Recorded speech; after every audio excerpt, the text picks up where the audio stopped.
What's up, people? Why don't we do another video? They keep coming. They won't stop.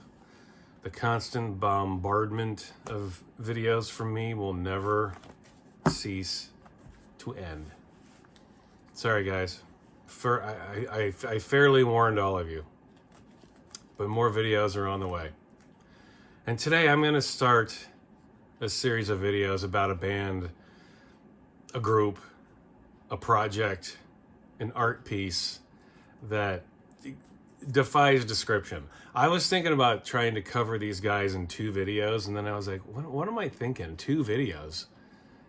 I mean, if I did do those videos in bunches of 2, the videos would be an hour long, 2 hours long. Who knows? There's not enough time in the day to talk about how interesting this group is. So I'm going to split this up into however many videos I think is necessary in order to keep my videos between 20 and 30 minutes in length. Because this is something too I wanted to share with you guys, and I'll try not to take a lot of your time. But I'm starting to read YouTube analytics. They give you analytics for every little thing regarding your videos. And it shows me like the average length people watch my videos. It shows where they're from. It shows where the viewers are coming from in terms of where they are on the internet, how they're finding my videos. It's pretty cool. And it tells you like the average length that people watch videos. And with my videos, like the average length people are watching are like 10, 11 minutes.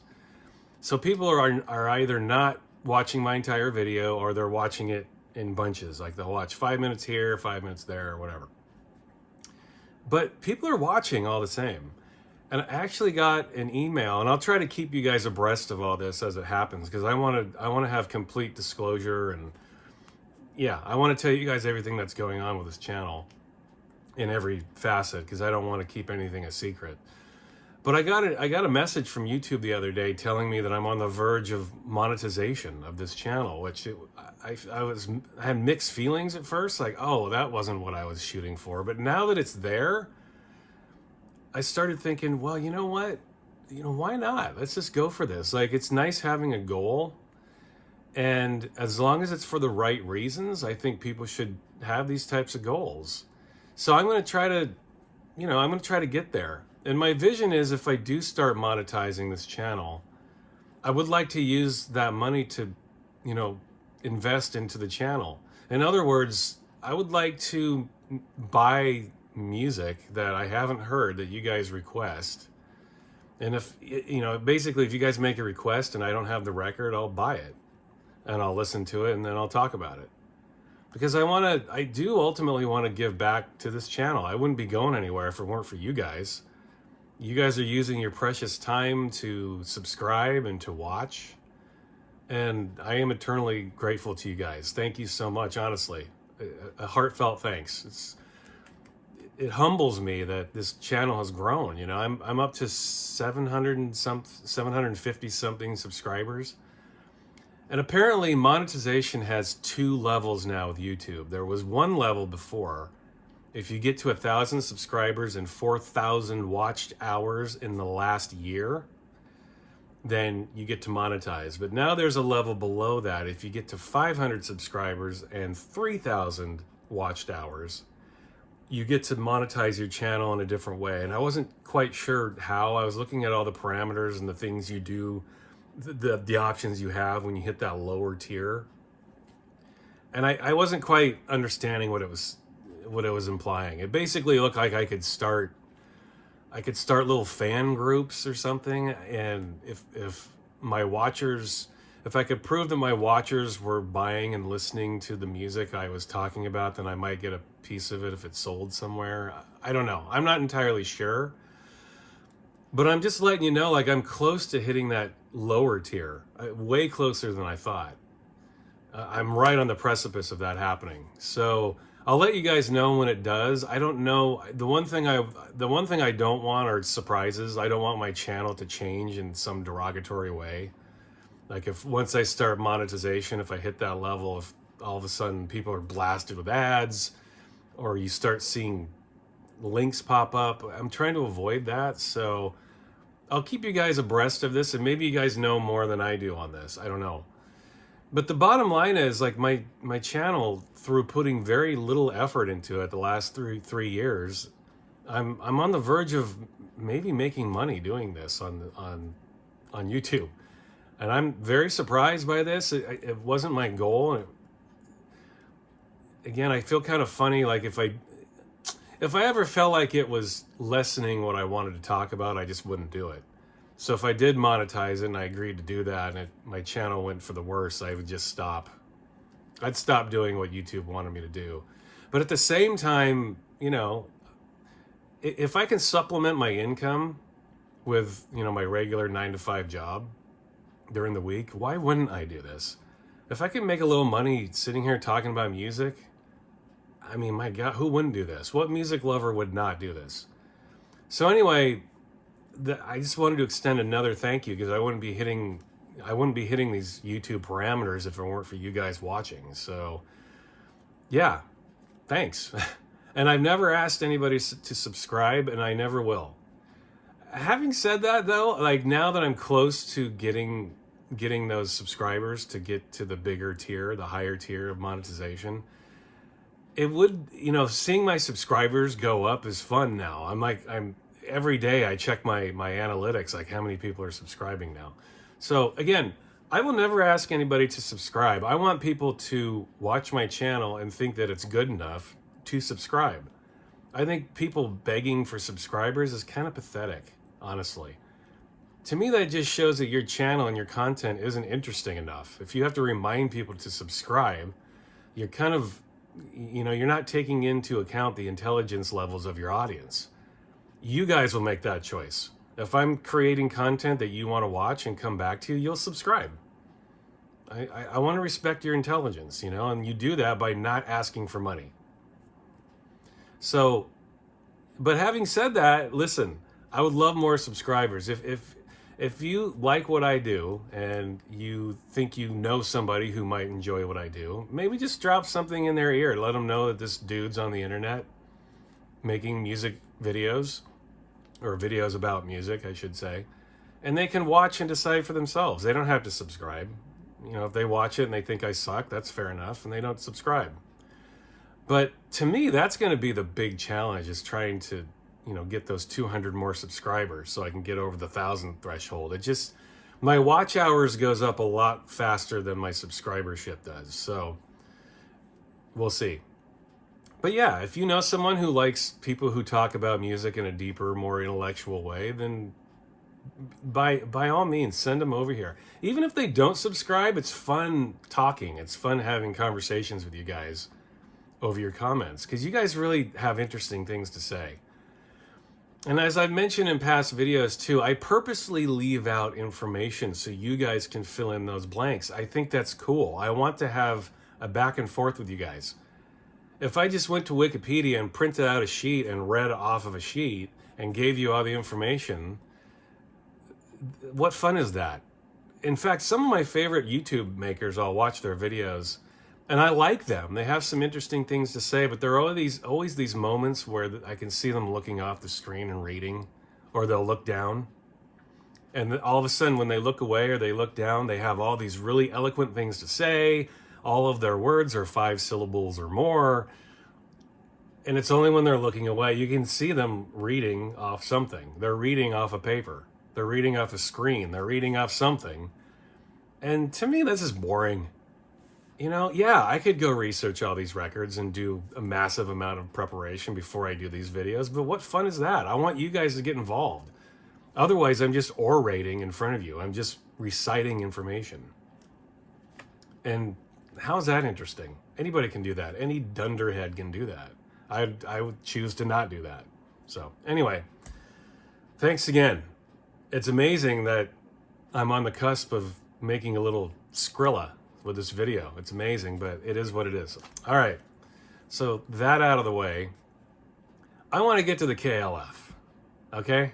Now, you can't describe this band. I could do 100 videos on this band and these two guys, and there would still be more information to tell through their records, through their books, through their actions, through their lives. There is no more complicated art act than the KLF. They've gone through many permutations, many phases of life. They've done many interesting things. And I am a huge KLF fan. I have been since the late 80s. I've collected their records. I buy their books. I still have all of the music papers and magazines that came out at the time that they were still active. And I'm going to share all that because this is a group that demands your attention. You need to know about them. And even those of us who have been following the KLF for a long time, like I have, we still feel that there's like a big mystery, a big question mark. This band is an enigma, and they always will be. There is no understanding this group, and that is not the point. There is no greater example of art, in my opinion, in music history than the KLF. This is a group that is not they don't care. They have no interest that you understand them. They freely admit that they don't even understand their own motivations. They don't understand their own decision making. From day to day, they get up for the past 30 plus years. They've gotten up and they just make decisions. They don't think about it. They just do it. And what does that sound like? Sounds like art, right? Sounds like the very essence of art. It's not up to us to understand what they do. And with the KLF, it's not even up to them to understand what they do. They freely admit that they don't know. All of the crazy things they've done. Everyone thinks that them burning the $1 million is the most interesting thing they ever did. No, it's not. I don't think it is. I thought most of the things that the KLF did prior to that were intensely interesting and fascinating. Now, burning $1 million is pretty fascinating, and I will get to that in a later video. But they have way more interesting things going on in their career, and their music is a big part of that. I think their music is a lot more interesting than things like that. But again, with the KLF, and I'll show this through all of my collections of interviews I have with them and the people that have talked to them over the years, they're the first ones to stand up and say, we don't know why we do what we do. Why should we? We don't expect you to understand. And also, part of the fascination with the KLF for me is the two guys in the band are so fucking bizarre and intelligent and goofy and contradictory and just out and out bonkers that you can't help but be fascinated with these guys. And I think they'd be the first ones to admit that they're like this. They are nuts. And they don't understand what they do. They are freewheeling out of control. And I think they'd be the first to stand up and raise their hand and admit it. Yes, we are like that. They have always been like that in every one of their interviews. They're like, we don't know why we do what we do. We just do it. We do it, and now it's up to you to figure out. It's up to us to figure out, too. And they have done some of the ballsiest things in the realm of rock and roll in history. I think I'm going to go out on a limb and say that the KLF are the most rock and roll project in the realm of rock and roll in history. No one has done the ballsy shit this band has done. These two guys. Nobody. I defy you to prove that someone has done things that are wackier and crazier than these two. It doesn't exist, okay? These guys stand up for what they believe. In my personal opinion, the KLF got caught up in something they didn't even want to be part of. They wanted to just burn everything around them, not just the money, but they just wanted to get rid of everything around them and be done with it. And then regret it later if they did regret it. And they did. And they still do, I think. But they don't fully regret it. They know they do. They know they do things for some reason, but they're not fully understanding why. And that's part of their intrigue, I think, the KLF. So hopefully, in these next, I don't know, I'm planning on doing 5 or 6 videos on the KLF guys. They deserve it, all right? And if you don't know the KLF, I'm excited for you because you need to know who these guys are. Forget about all the crazy shit they've done outside of music. Their music, their records are fantastic, and you can't find them anymore because they deleted their own catalog. That's another fascinating aspect of the KLF. They own their own records, and so they were able to do all this weird stuff. You know, when you're under the thumb of a big conglomerate record label or company, you don't get to do things like they did, but they own their own label. And they did that through cutting their teeth in the decade before they became the KLF. They understood the music business, and they didn't like it, but they were using it to their advantage to prove these points that they thought they wanted to make. Again, very complicated stuff. The KLF are a complicated duo, and I'm going to talk about them. But I'm going to show their records, okay? I'm going to start as early as I can. Now, I don't know every little detail about the KLF. I'm speaking off the top of my mind. Like I mentioned earlier in this very video, if you have information that I'm forgetting and leaving out, leave it in the comments. I'm not going to sit there and I'm going to tell you what I know, as if we were having a conversation, as if we were sitting across the table with each other. I'm not going to go read Wikipedia. I'm not going to go read the KLF website. We're just going to have a chat. You know what I'm saying? So I thought I'd pull this up. It's got a very boring cover, but this is essentially the first recorded anything from Bill Drummond.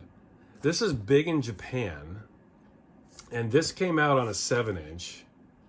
It was only a 7-inch release when it came out in the late 70s. And this band, big in Japan, consisted of, oh my gosh, I can't remember her name now. Jane, see, I can't even think of the singer of the group. Jane, what was her name? And I'm going to do another video on her other band she had after this. It was called Pink Industry, which was a great band. But anyway, this band consisted of Bill Drummond, the singer's name that I can't remember, Ian Brody of the Lightning Seeds was in here. Holly Johnson of Frankie Goes to Hollywood, the singer for Frankie Goes to Hollywood. David Balfe, who ended up being a producer, worked with Julian Cope, worked with Bill Drummond, obviously. This was the first recorded effort that Bill Drummond was a part of, and you can hear his vocals on one of these songs. He sings on one of these tracks. Sort of. He's more mumbling. You hear that thick Scottish accent in the background here. And this is a Greek repress on a 12-inch. I have never seen the original British 7-inch. And I can't even remember the title of that 7-inch. It was on Zoo Records, which was Bill Drummond's label. But this was, you know, these were the seeds of the KLF, or at least Bill Drummond. This is where he started. This is the first, he played guitar. And this is the only thing they ever released, by the way. They released this, and then all the members of the band just split up. It was one of those instances like the Beatles. There's too much talent in one band. They had to split up. They had to go forge their own bands. There's way too much talent happening here. And this is the first release. I apologize for not having that initial 7-inch. It has a picture sleeve. It's a cool picture sleeve. But this is just like, I don't know, it's kind of down tempo, not down tempo. It's just punk, but not full on punk, like synth punk almost a little bit. Avant-garde, new punk. Good record. I'd recommend picking that up just for the music alone. Now, this is the other member of the KLF, Jimi Cauty. This is the earliest record that I have with his name on it that he's associated with. It's not a record that I would recommend you pick up. If you love the KLF or you're just getting into them, I think it's an interesting, you know, conversation piece, if nothing else. But this is the group he was in and Bill Drummond produced. Bill Drummond produced Echo and the Bunnymen, The Teardrop Explodes, which was Julian Cope's first band. And Drummond, he became known in the music industry as this manager who just would do anything to promote his bands. He would do very creative, you know, PR stunts and things like that. And he was very passionate about his bands. He thought Echo and the Bunnymen was going to be the biggest band in the world. And when they weren't, he got really disillusioned with the music industry. And it's same with this. Bill Drummond he managed this band. This is a horrible album, by the way. Even back then. I didn't get it when it was new. I think this came out in 85 or 86 or something. Way back in the day. I didn't hear this until late 80s. Horrible record. I remember getting this when I was first getting into the KLF back in the late 80s, and I couldn't get into it then, and I can't get into it now. It is really just, I mean, look at this cover. How good could it possibly be? But what's key here is this is Jimi Cauty right here. Look at that. Look at him. Mood. All mood. Hey man, I'm Jimi Cauty. And also, this is Youth. Martin Glover. And you know Youth. Even if you don't know Youth, you know Youth. You've heard Youth, even when you don't know it. This guy has produced and remixed more bands and songs and singles than you could imagine. And he's a brilliant producer. This guy was the biggest producer, one of the biggest producers on the planet back in the 90s. Worked with Paul McCartney, everyone from McCartney to The Orb to Finny Tribe to Alien Sex Fiend. I mean, this guy produced it right here. It's hard to imagine that this shitty band with this horrible album would in a few years become the two titans of pop that they would become. So this is if you're into the KLF history, this is interesting. You probably should have this. Mainly because of this. This is Jimi Cauty, the other member of the KLF. I can't recommend you listen to this. Let me put it that way. It's horrible. I mean, this is the worst bland, pissy pop you've ever heard in your life. It's just bad. And I guess Drummond was so upset that this band didn't make it big and break through that he quit. Like he wanted nothing to do with being a manager, being any part of the music business anymore. He wanted nothing to do with it.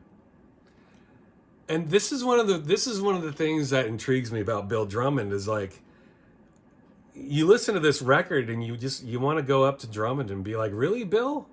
You're surprised that Brilliant didn't break through and they weren't a worldwide smash? Are you listening to the music?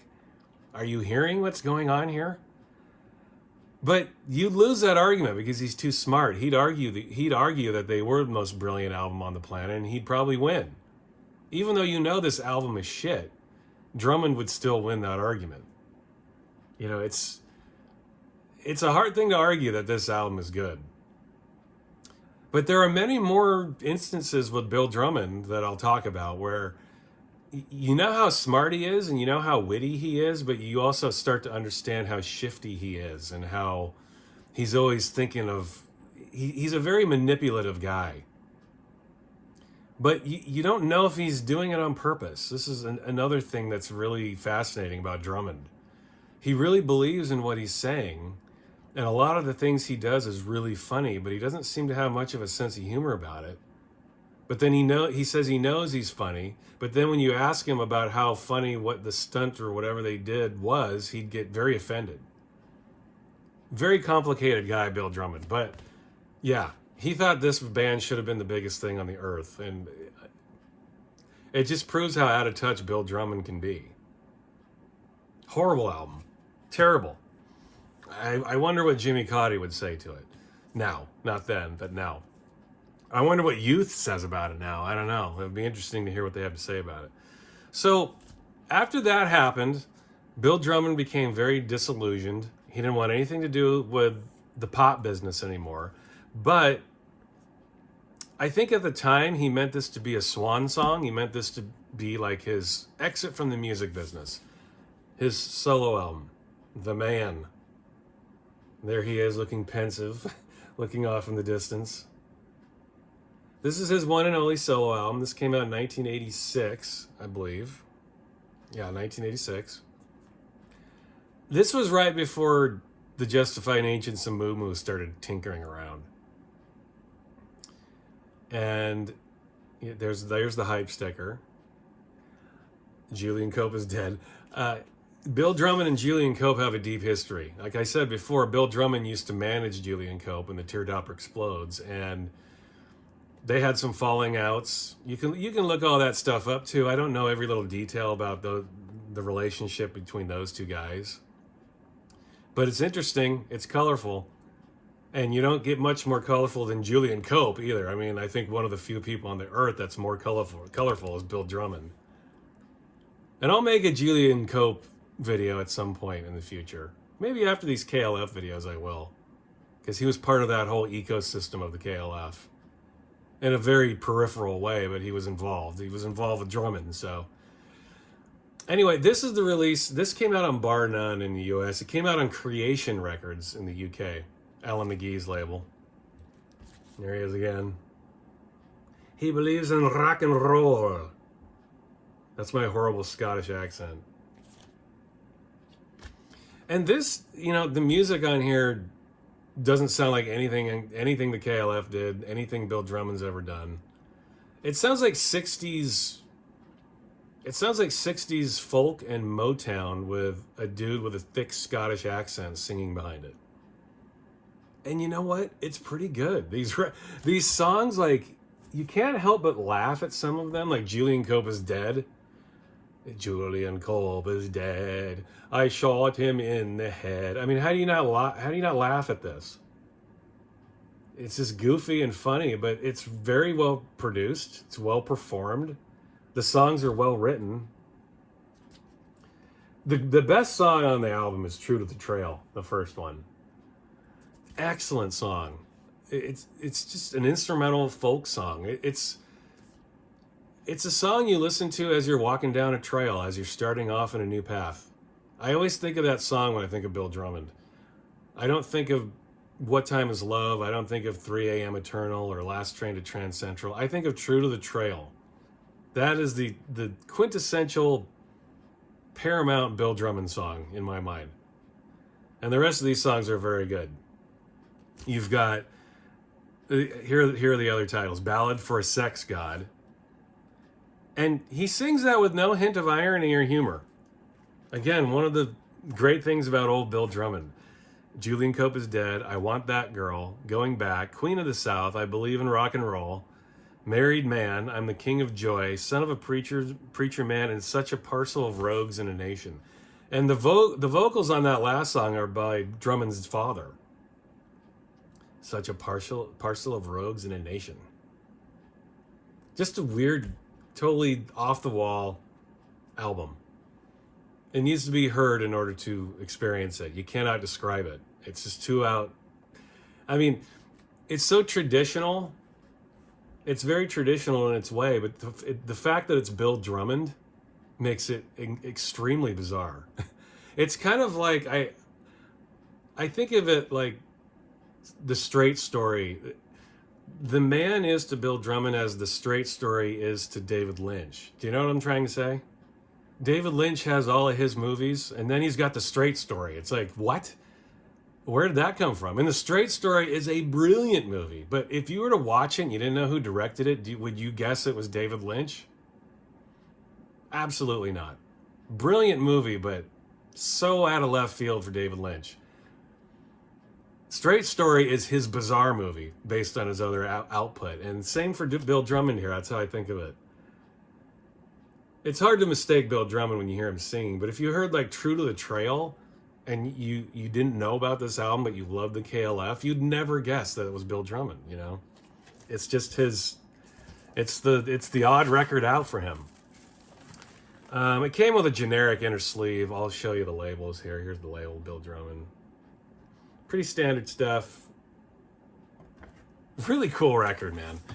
Especially if you're a KLF fan. I mean, you know, you need this just to, you know, fill out your collection, but it's still a good album.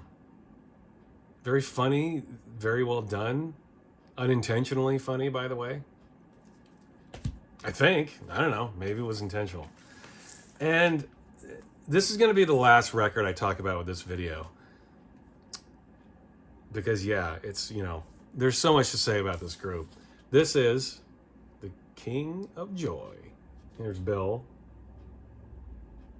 Good old Bill sitting in a rundown shack. There he is again, looking pensive with his guitar. You get King of Joy, I Want That Girl version. It's a different version.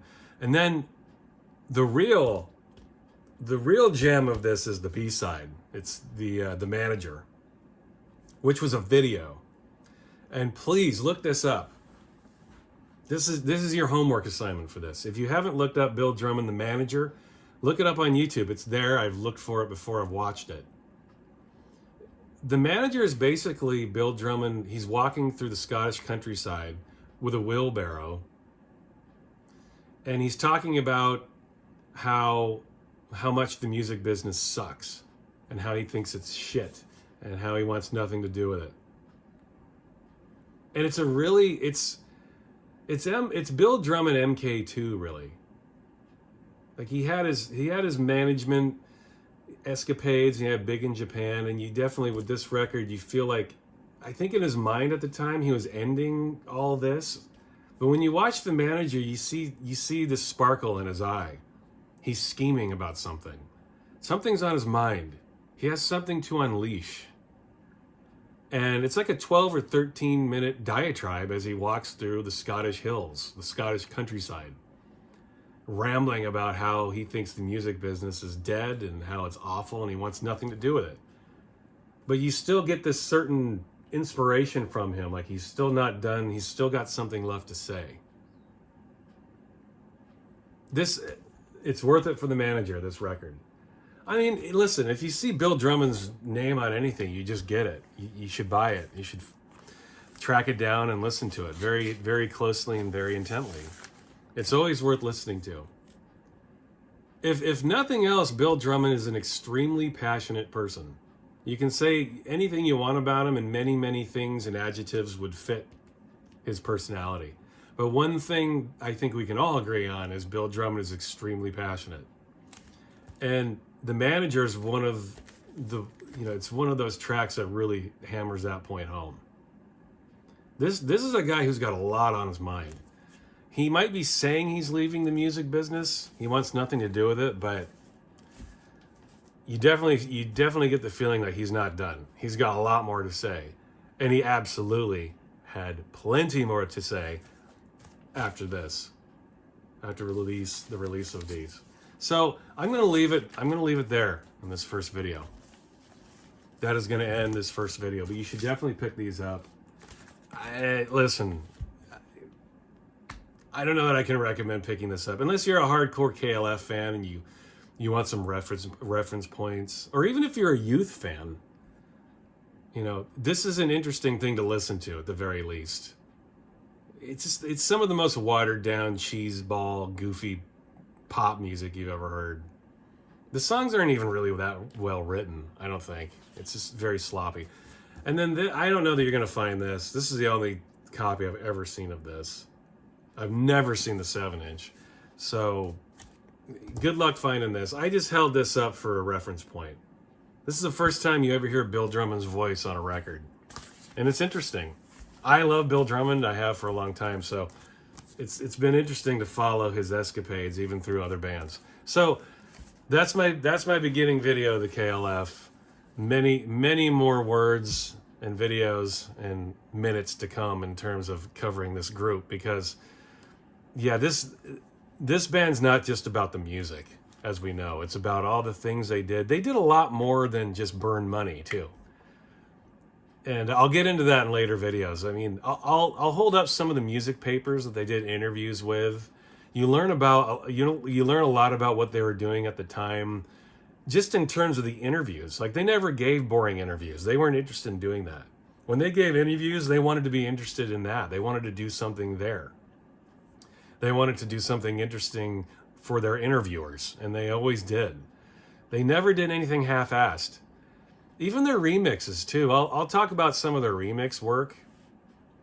But, you know, their remix, they were one of the first remixers that would pull bands into the studio and rework their vocals and rework bass lines. And they wanted to do completely new productions of just remixes. So anyway, many interesting things about this group, but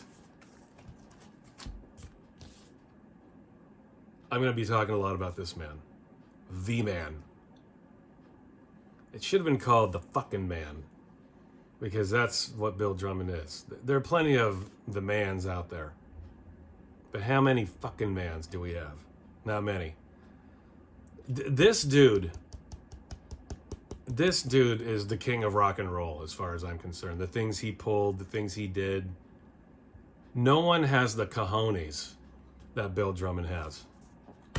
And hopefully I'll prove that with my next videos. See you next time.